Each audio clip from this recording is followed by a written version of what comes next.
Alright, now, moving right along, because it's owned by Universal Pictures, now it is time to show off my DreamWorks Blu-ray collection. So, starting things off, Prince of Egypt from 1998. Yeah, I don't actually have Ants on Blu-ray yet. I don't know why I've been putting it off for so long, but hey, Prince of Egypt is a surprisingly good movie. Okay, not surprisingly good, it's a great movie. Honestly. Yeah, not much really to say, except the music's great, everything is good, yeah. Moving on, Shrek. Oh yeah. It's all ogre now. 2 big thumbs up, yeah, darn right 2 thumbs way up, because yeah, this movie is absolutely hilarious. Although it's not my favorite Shrek movie. And there is the disc. Again, light finagling is not the best, but hey, what can you do?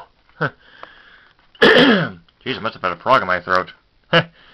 Anyways, next up, you have Spirit Stallion of the Cimarron.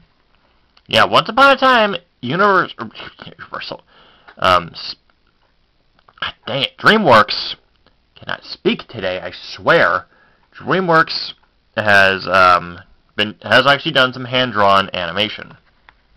Albeit with some CG elements, but you know. And there's the disc. Yeah, Spirit's actually a really good movie. Underrated. Sinbad, Legend of the Seven Seas. Now, this is also another big underrated movie. Why? Because it just is. I mean, 2D animation is definitely... I'm not saying it was dying in 2003, but it certainly wasn't as big as it was. And there's the disc. Thanks, CGI. Alright. Now we're moving on to my favorite Shrek movie, Shrek 2. Yes, this is peak Shrek right here. I don't care what anybody says. This is peak Shrek. Some people may say the first one's the best. Some people may say Shrek 3. Okay, there are no fans of Shrek the Third out there. Trust me, you're going to get straight... Like, if you say Shrek 3 is your favorite Shrek movie, bro, you're going to get tumbleweeds thrown at you for, like, miles.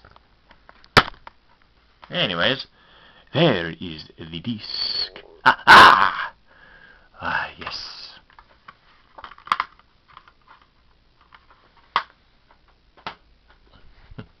Yeah, Shrek 2 is great. Shark Tale, I mean, it's not that bad, but it could be much worse. And there's the disc. And yes, I actually checked for theatrical order consistency this time, and they're all in theatrical order. Madagascar. Yeah, if you haven't guessed, I love these like corporately sanitized covers a lot, since I have a lot of DreamWorks movies using just this cover style alone before they retired it. Yeah, Madagascar is great. There's the disc. And then we have the second DreamWorks film to win an Oscar, Wallace and Gromit in The Curse of the Were-Rabbit. An underrated gem of a movie. Oh my god.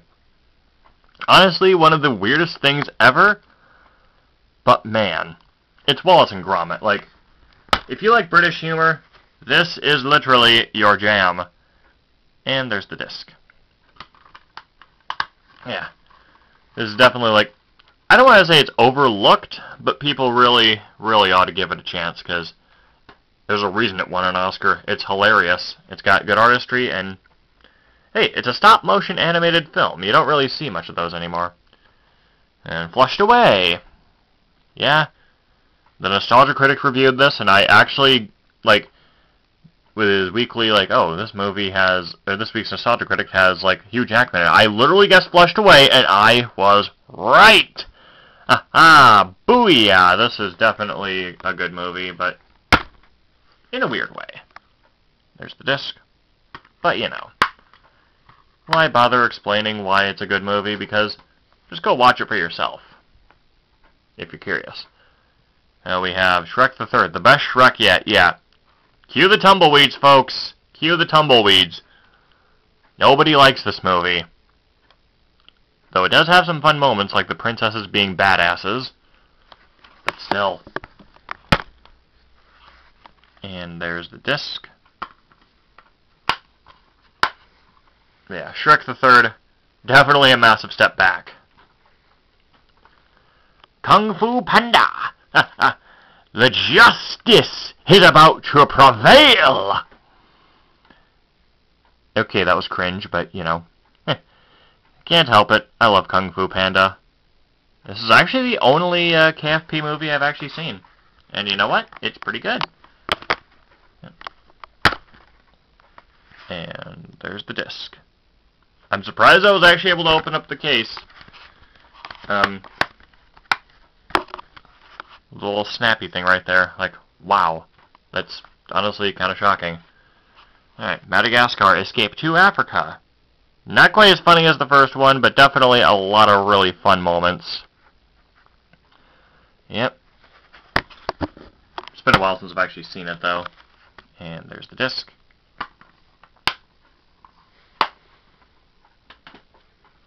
We have Monsters vs. Aliens. Yes. We're going out of the 2000s and going into the 2010s. Oh boy. But yeah, Monsters vs. Aliens is pretty fun. There's the Blu-ray. There's the DVD. Yep.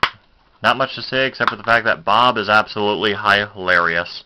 I mean, credit where credit is due. It's Seth Rogen. He can do no wrong. And How to Train Your Dragon. You know, I'm actually surprised this movie is as good as it is, because, honestly, I never actually thought it would be,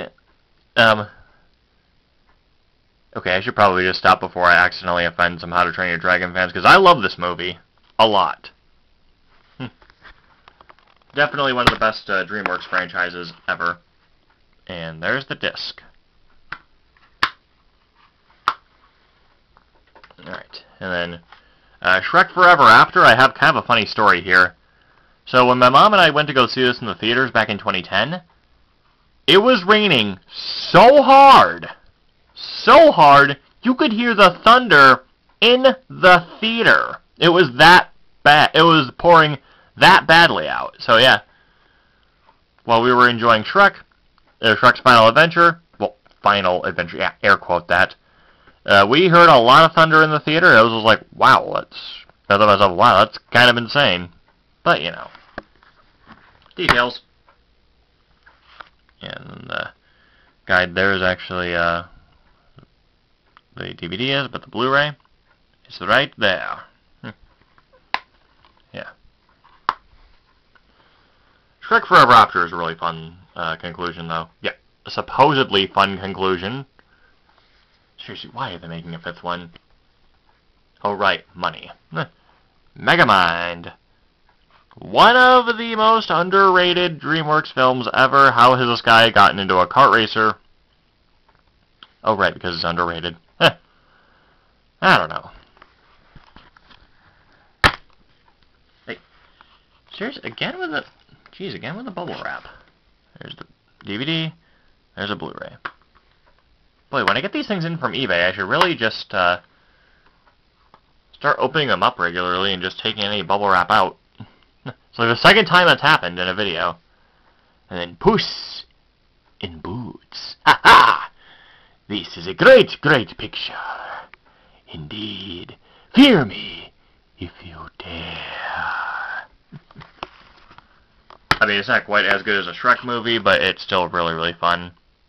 Because Puss in Boots himself is a really fun and engaging character. Plus, Antonio Banderas played Zorro, and Puss in Boots is literally Cat Zorro. Like, literally. And Madagascar 3, Europe's Most Wanted. I actually have a funny story about this movie as well. So, my mom and I went to go see this in the theaters back in 2012. Literally less than 5 minutes into the movie, the power went out at the theater. Yes, really. Actually happened. It stinks, but hey, it made for a funny story later on. So, yeah. But I later saw it, as part of it, yeah, I later saw it in school, during like 11th grade, when, you know, the teacher wanted to put on a movie, so yeah. There's the DVD, there's the Blu-ray. But yeah. I'm at least glad I finally got to see the whole movie, even if it was actually in school. But still, pretty cool stuff. And Rise of the Guardians, underrated classic right here. How in the name of God do people not know this movie really exists? Come on! It may be a fever dream of an idea featuring the Sandman, the Tooth Fairy, the Easter Bunny, Jack Frost, and Santa Claus trying to save the world, but it's like, that sounds awesome! Like, that literally sounds awesome, and there's the disc. And I can confirm that, yeah, this movie is definitely awesome. Seriously, go watch Rise of the Guardians if you haven't already. It's amazing. The Croods! Yeah, another movie I actually saw in theaters with my mom, but I don't have a funny story about, so, yeah. But it's still, honestly, pretty good. Not the best. There's the disc. Yeah, it's like, it's not the best movie out there, but, yeah, there's some moments in there that are actually pretty funny. Mr. Peabody and Sherman. Now, this is another underrated classic right here. As a Jay Ward fan, it is very logical that I would enjoy this because, well, I am a fan of Rocky and Bullwinkle. I know Peabody is a big snooze fest to some people, but you know what? They took this movie and decided to make it the best dang thing they possibly could. Why? Because I knew Mr. Peabody and Sherman were boring and they needed to spice them up. And there, right there, is the disc. Oh, and the DVD is hidden behind this little DreamWorks promotion for Gaylord Hotels and their DreamWorks Experience, which was a holiday event that they held for several years featuring the DreamWorks characters with meet and greets, fun activities, and more. Anyways, How to Train Your Dragon #2. Okay, I gotta stop talking like Mr. Peabody. I was having way too much fun there. This is honestly a really exciting film. Probably the best of the trilogy. I'm not even joking. And there is the disc. Yeah. With Hiccup meeting his long-lost mom, that's definitely something that'll really get you in the emotional mood, but hey, I didn't cry. And I didn't cry during the end of Toy Story 3. Yeah. I know, I have no soul. Deal with it. And Penguins of Madagascar. Yeah, it's just... I remember seeing this movie in the theaters and just, like, thinking to myself, okay, why does this exist and why is it so good? I mean, it's a spin-off of a spin-off. Like, it's a spin-off of the Madagascar movies, but it also bears the same name as the Nickelodeon show. Yeah. Trolls. Not much to say here. This movie is just... yeah. Not quite as good. There's a DVD, there's a Blu-ray, yada yada yada. Just gonna quickly move past that so we can get to the real meat and potatoes. Okay, not the real meat and potatoes, but, you know, we are already in the real meat and potatoes. Captain Underpants, the first epic movie. Of course they would get Weird Al to sing the theme song for this movie, because, man, it's a weird film, but as somebody who actually grew up seeing Captain Underpants a lot at book fairs, this was a nice nostalgic blast for me, because, hey, it's a good movie. And there's the disc. It's actually kind of funny. Yeah, I can say this is definitely one of the most faithful adaptations of any printed media to animation.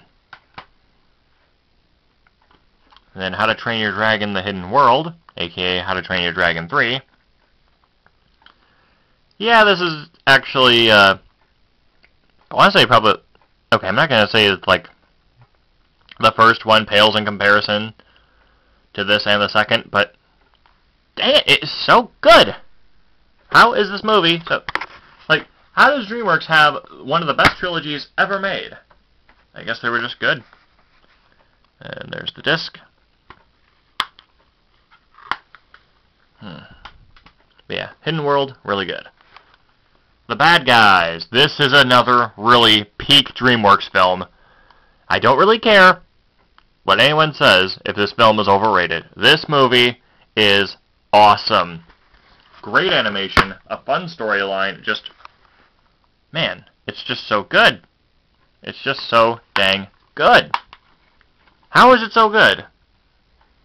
Also, if they do a sequel to DreamWorks All-Star Kart Racing, put it in Mr. Shark, in addition to Mr. Wolf and Diane. That'd be really cool. And Puss in Boots: The Last Wish. Peak DreamWorks movie incoming. And a peak sequel incoming, because, yeah, this movie is absolutely amazing.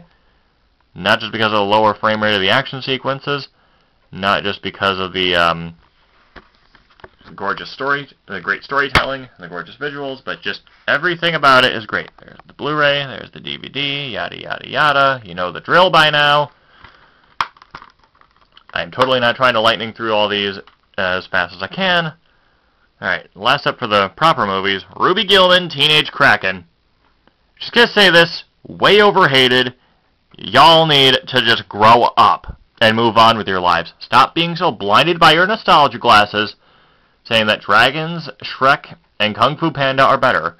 Because Ruby Gillman deserves to be inducted into the DreamWorks Hall of Fame with Shrek, and Hiccup, and Poe. And there's the disc.